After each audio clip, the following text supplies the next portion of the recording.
Once upon a time, in a land just south of Albany, in upstate New York, there was a red-headed pastor who, with a group of very talented leaders, started a church.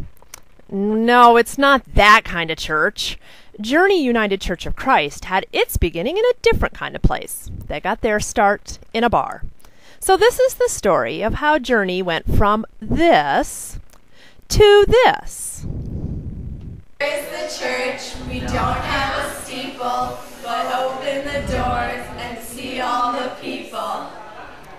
The idea for the little church in the bar was conceived in the fall of 2007, when leaders began meeting and planning for a very important birth.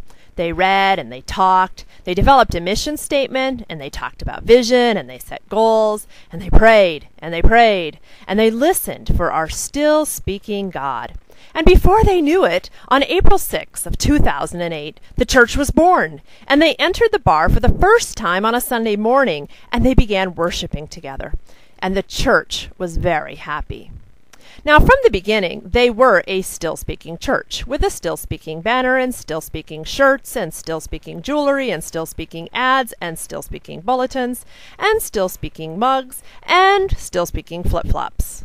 Oh, never mind, no still-speaking flip-flops, but if you sold them, we'd buy them. And the church was very happy. Now in June, the little church in a bar received an invitation to lead worship at the New York Conference annual meeting.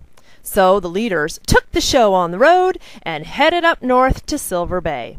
It was there that they first met the UCC Still Speaking guru, the amazing Felix, and he told them all about something new, media with a mission. And he made them an offer they couldn't refuse, and they returned to the bar to start raising some money and working on customizing their very own Still Speaking radio ad.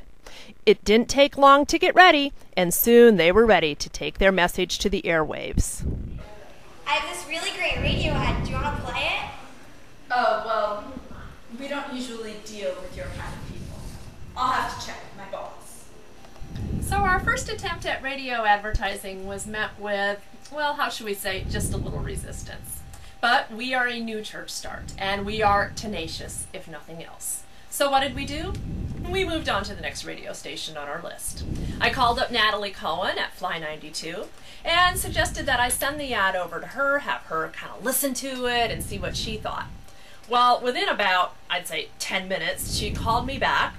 Everyone from the radio station had gathered in her office, and they were laughing hysterically.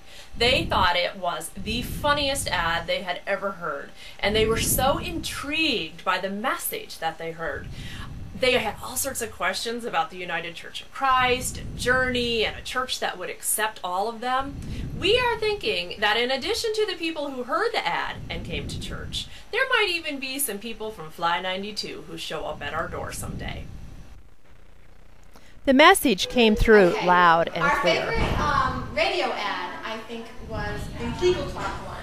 It was so funny when they go into the bulletin room, except. Right, and I don't know, a lot of people, including myself, have experienced that type of thing with a church where they welcome you with open arms and then they shut the door and don't welcome anybody else unless you're their specific type of person. And the UCC is not like that at all, and it's a wonderful place to be because all are welcome. And Sometimes it's so hard to try and fit in, and it's refreshing to know that whatever you are, you fit in. and whoever you are, you're always welcome with the UCC. You're our type. Yes. My favorite Still Speaking Campaign commercial is the bouncer commercial. It says so much about acceptance and being accepted for who you are, not what you are. And it makes me proud to be part of a church organization that accepts people for who they are, not what they are.